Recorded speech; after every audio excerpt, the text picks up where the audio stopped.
My girlfriend said I just needed space to work through my feelings about the wedding stress, then blocked me and went on vacation with her male best friend 1 month before our wedding. I am lost. I am writing this at 2 a.m. because I cannot sleep, and I honestly don't know what to think anymore. A month ago, I thought I knew exactly who I was marrying and what our future looked like. Now I am questioning everything about the past 3 years. Lexi, 28, and I have been together since college, engaged for 8 months. Our wedding is supposed to be in 4 weeks. Was supposed to be. I don't even know anymore. 3 weeks ago, we had what I thought was a normal argument about wedding planning. Nothing catastrophic, just stress about vendor coordination and some disagreements about the reception timeline. I was trying to be practical about logistics. She was focused on the aesthetic vision, standard engaged couple stuff, or so I thought. But the fight escalated in a way that blindsided me. She accused me of not caring about her vision for our special day. When I tried to explain that I was just trying to make sure everything ran smoothly, she cut me off. Mark, you are sucking all the joy out of this. All you care about is schedules and budgets. This is supposed to be about us celebrating our love, not you project managing our wedding like it is some work assignment. I tried to explain that I was being practical because I love her and want everything to be perfect, but she was done listening. She grabbed her purse and headed for the door, turning back to say, I cannot deal with this right now. I need space to think about whether you are ready to be a husband, or if you are always going to treat our relationship like another task to optimize. Then she was gone. I figured she had cool off overnight and we had talk it through like we always do. That was 3 weeks ago. She blocked my number, blocked me on all social media, and wouldn't tell me where she went. 2 days later, I found out what was really happening in the most painful way possible. An old college friend sent me a message saying saw Lexi's photos on Instagram, didn't know you guys were doing a pre-wedding European trip. Looks amazing, with a bunch of screenshots attached. That is how I discovered she hadn't just disappeared. She had flown to Europe for a 3-week vacation with her college best friend Devin. Devin, who is a guy she has always insisted, is completely platonic, despite me feeling uncomfortable with how close they are. Devin, who she calls when she is upset, instead of talking to me. Devin, who somehow had 3 weeks free to drop everything and travel across the world with my fiancé. Looking at those screenshots broke something inside me. Lexi laughing on a beach in Greece. Lexi and Devin hiking through Italian countryside. Lexi raising a glass of wine at a romantic restaurant in Paris with Devin sitting across from her. Looking at her the way I thought, only I was supposed to look at her. My sister Sophia keeps asking if I am okay. And honestly, I don't know how to answer. Part of me understands that people need space when they are overwhelmed. But blocking your girlfriend and flying to Europe with another man a month before your wedding feels like more than needing space.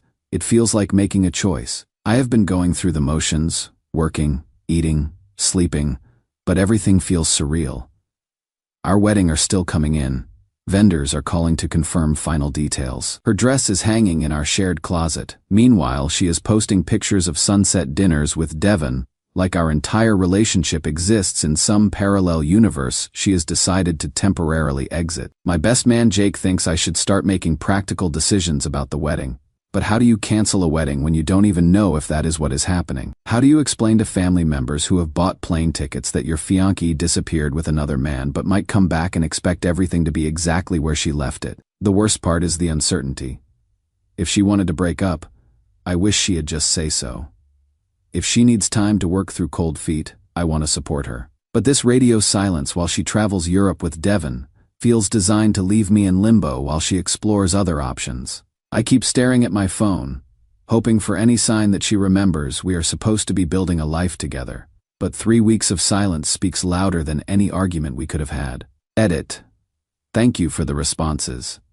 Several people are asking if I have reached out through mutual friends. I tried once through her roommate and once through her sister, but they both said she asked them not to pass along messages and that she will contact me when she is ready. Edit 2. Some people are suggesting I cancel wedding vendors. I have considered it, but what if she comes back, expecting everything to proceed as planned? I don't want to make irreversible decisions while she is processing. Even though this silence is killing me. Edit 3. For those asking about Devon, they dated briefly in college before she and I got together. She has always maintained they are just friends, and I have tried to respect that despite my discomfort with their closeness. Update 1. Thank you to everyone who responded to my original post. Your comments helped me realize I had been waiting for someone to return who had already shown me exactly how much our relationship meant to her. At first, I kept hoping each day would bring some communication, some sign that she remembered we were supposed to be partners facing challenges together. But as days turned into weeks, something shifted inside me. I started seeing the situation clearly for the first time. While I had been agonizing over whether to cancel vendors and worrying about her emotional state, she had been posting photos of romantic dinners and scenic adventures with another man. While I had been asking her friends and family to respect her need for space, she had been living it up across Europe without a single thought for how her actions might affect me. The breaking point came when Jake showed me a photo that someone had tagged her in, Lexi and Devon, at a couple's cooking class in Tuscany, both wearing matching aprons and laughing like they were on their honeymoon. The caption read, "Look at these lovebirds learning to make pasta together." That night, I couldn't sleep. I kept thinking about the woman in that photo laughing with another man while wearing the ring I had saved for 6 months to buy. This wasn't someone working through pre-wedding jitters. This was someone who had chosen to prioritize another relationship over ours and expected me to wait indefinitely for her to decide what she wanted. I made some decisions that week that I probably should have made sooner. First, I contacted our wedding vendors. Most were understanding, especially when I explained the situation. We lost some deposits, but I was able to reschedule or cancel most services. The venue coordinator actually said she had been wondering if everything was okay since Lexi hadn't responded to any final planning emails. Second, I started looking for a new apartment. Living in the space we had shared while she was traveling with another man felt like torture. I found a great one-bedroom across town and gave notice on our lease. Third, I changed my phone number. Not out of spite, but because I realized I needed to stop waiting for communication from someone who had blocked me first. The moving process was therapeutic in a way I hadn't expected. Boxing up 3 years of shared belongings forced me to confront how much of myself I had lost trying to accommodate someone who saw our relationship as something she could pause whenever it became inconvenient. I was carrying the last box to my car when my phone buzzed with a call from an unknown number. My heart jumped, thinking it might be Lexi, but it was actually Devon. "Mark, hey, it is Devon. Lexi asked me to call you." Even through the phone, I could hear awkwardness in his voice. "She wanted me to let you know she is flying back tonight and wants to talk. She is planning to come by the apartment tomorrow afternoon." I didn't know what to say. After 3 weeks of radio silence, she was dispatching her travel companion to announce her return, like she was royalty granting an audience. "Okay," I said finally. "Thanks for letting me know," Mark, Devon said quietly. "For what it is worth, I think there are some things you two need to discuss." The next afternoon, I was at my new apartment setting up furniture when my old landlord called. Apparently, a very upset woman was pounding on the door of my former apartment, demanding to know where I was. When the new tenant, a grad student named Amy, explained that she had rented the place 2 weeks ago, Lexi had started screaming about how I was living with another woman. 20 minutes later, my new phone number was ringing. Jake had given it to her after she had called him sobbing, convinced I was cheating. "Mark, where the hell are you? Who is that woman living in our apartment? What the hell is going on?" Her voice was shaking with anger and tears. For a moment, I felt the old instinct to comfort her, to explain and reassure. Then I remembered the 3 weeks of silence. The photos with Devon, the cooking class where they had played at being a couple while I agonized over our relationship. "Lexi," I said calmly. "I moved out. I also canceled the wedding." The silence on the other end stretched so long I thought she had hung up. "You what? Mark, what are you talking about?" I just needed some time to think. 3 weeks, I said. "You needed 3 weeks with another man while blocking all contact with your fiancé 1 month before our wedding. Devon is my friend. You know that. I wasn't doing anything wrong. You blocked me and disappeared with another man for 3 weeks. You didn't answer a single message or call. You went to couples cooking classes and romantic dinners while posting photos like you were on your honeymoon. What exactly was I supposed to think? You were supposed to wait for me. You were supposed to trust that I love you and that I just needed space to work through my feelings about the wedding stress. The entitlement in her voice was staggering. She had genuinely expected me to put my life on hold while she explored Europe with Devon, then returned to find everything exactly as she had left it. I did wait, Lexi. I waited for any sign that you remembered we were supposed to be partners. I waited for you to care enough about our relationship to communicate like an adult, instead of blocking me and running away. But you made your choice when you chose to work through your feelings with Devon instead of with me. This is insane, Mark. I was processing things. I was trying to figure out if we were right for each other. And apparently you needed another man to help you figure that out. She started crying then, saying I was being unfair, that I was punishing her for needing space, that she had always planned to come back and work things out. But it was too late. The woman sobbing on the phone wasn't the partner I thought I had been building a life with. She was someone who saw our relationship as something she could put on pause whenever it became challenging. Something she could return to whenever more appealing options didn't work out. Edit. Several people are asking how I feel about canceling the wedding. Honestly, relieved. The hardest part was admitting to myself that someone who truly wanted to marry me wouldn't have blocked me and traveled Europe with another man a month before our wedding. Edit 2.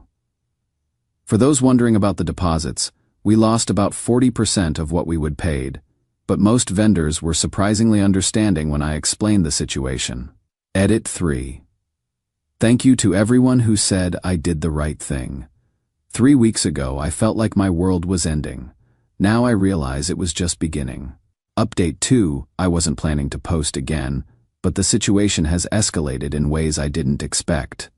And frankly, I need to document what is happening for my own sanity. After our phone call 2 weeks ago, I thought Lexi might take some time to process what had happened, and maybe we could have a mature conversation about how we had gotten to this point. Instead, she launched what I can only describe as a campaign to rewrite history. Within days of returning from her vacation, she was telling anyone who would listen that I had abandoned her during a difficult time and moved in with another woman while she was away. The story she is spreading is that she went on a trip to clear her head before wedding stress, and came back to discover I had been cheating and had replaced her with someone else. What makes this particularly painful is that some of our mutual friends are actually believing her version.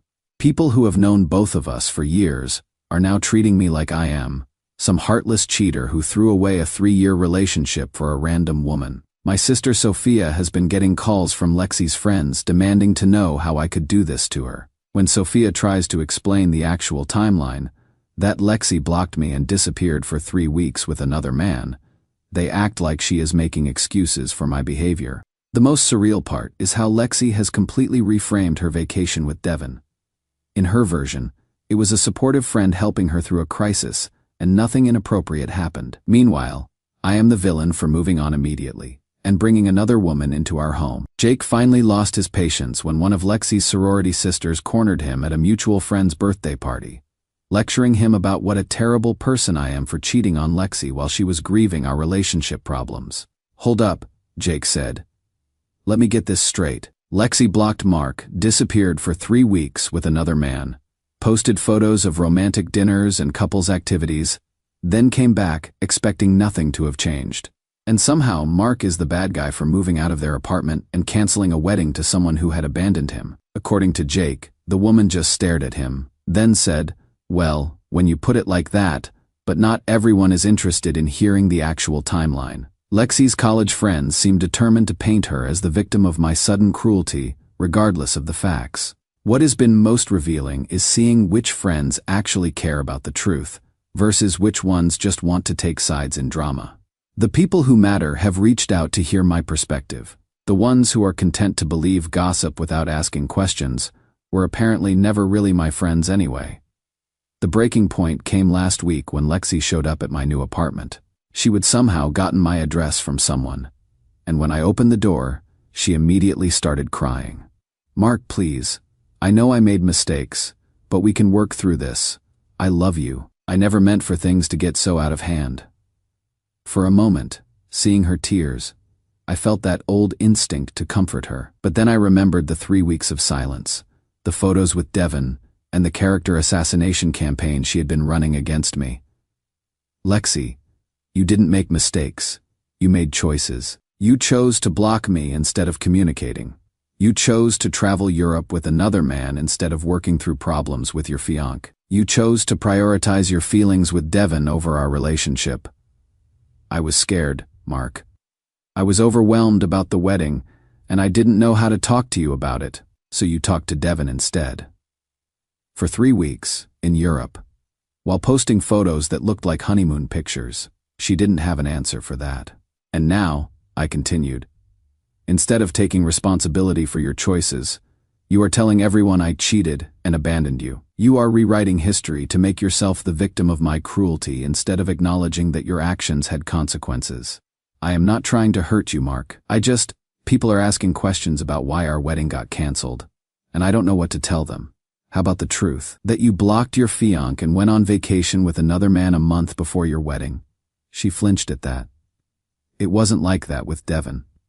What was it like, Lexi? Because from where I was sitting, watching the woman I planned to marry posting romantic dinner photos with another man while refusing to speak to me, it looked exactly like what it was. The conversation went in circles for another 20 minutes, with her alternating between tears and anger, sometimes claiming she had done nothing wrong, sometimes admitting she had handled things poorly but insisting I was overreacting. Finally, I said something that seemed to hit home. Lexi, if I had blocked you and disappeared to Europe with another woman for 3 weeks, posting photos of romantic dinners and couples activities, how would you have felt when I came back expecting nothing to have changed? She went very quiet, for the first time since she had returned.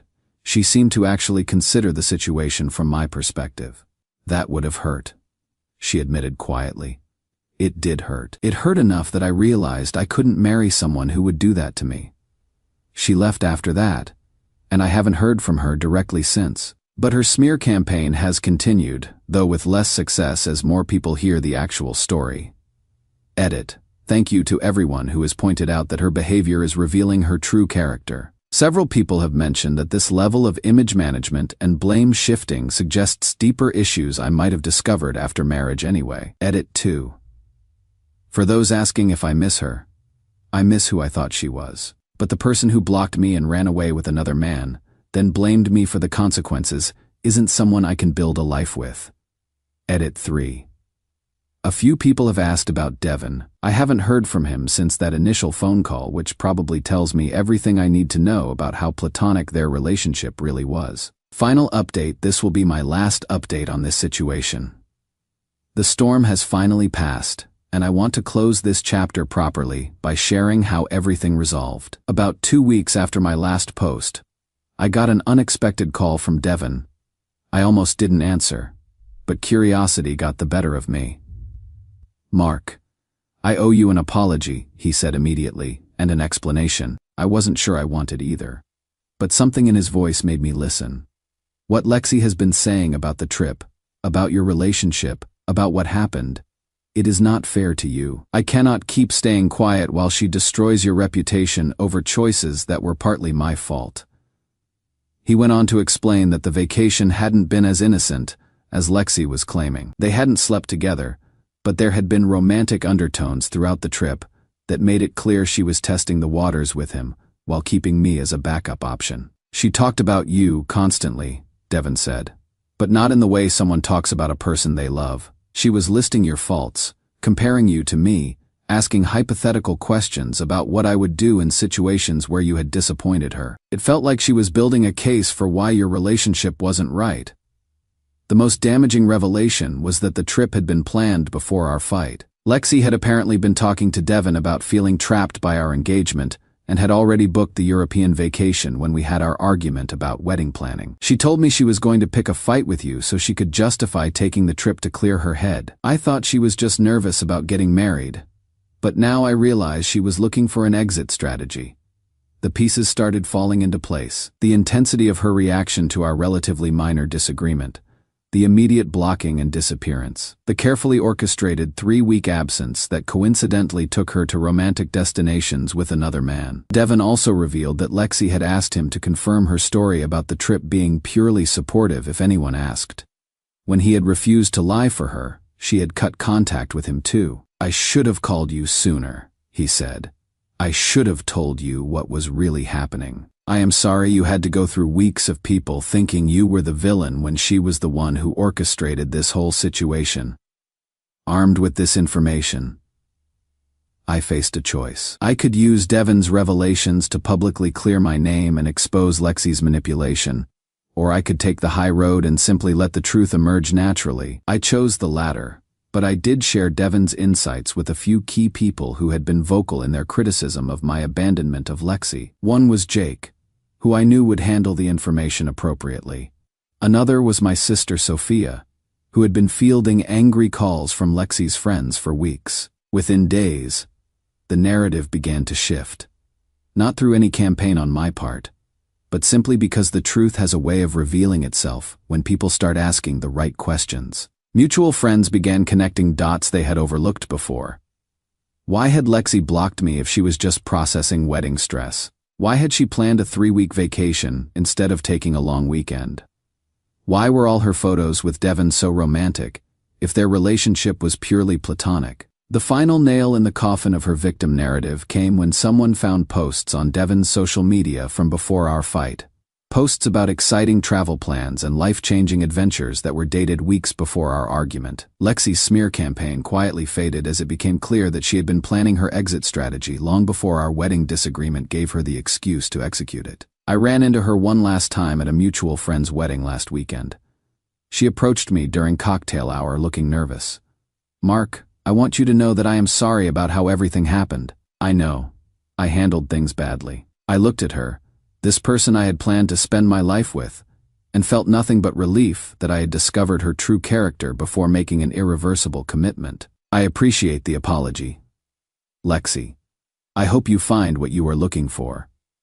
She seemed to want to say more, but I didn't give her the opportunity. I walked away, not out of anger, but because I had already said everything that needed to be said. Later that evening, watching our friends celebrate their marriage, I felt profound gratitude for the way things had unfolded. A year ago, that could have been Lexi and me exchanging vows while she harbored secret doubts, and I remained blind to her willingness to prioritize other relationships over ours. I think about the man I was 6 months ago, desperately waiting for communication from someone who had blocked me and abandoned our relationship. That version of myself had been so focused on salvaging something that was already over that he couldn't see the gift he was being given.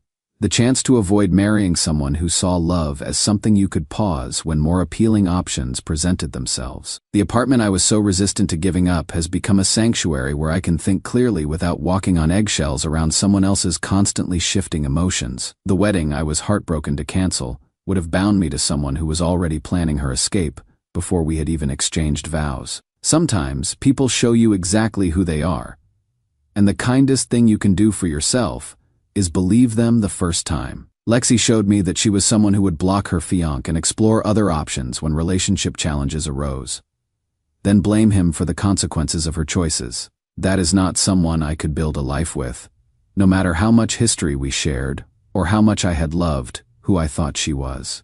Edit. Thank you to everyone who followed this journey with me. The support from this community helped me stay grounded when I was being gaslit about my own experiences. Edit 2. For those asking if I am dating anyone new, I am taking time to rediscover who I am outside of a relationship that required me to constantly manage someone else's emotions. It feels incredible to make decisions based purely on what I want rather than what might trigger someone else's insecurities. Edit 3. Several people have mentioned that this experience probably saved me from a much more painful divorce down the road. I think they are right. Better to discover someone's true character before marriage than after.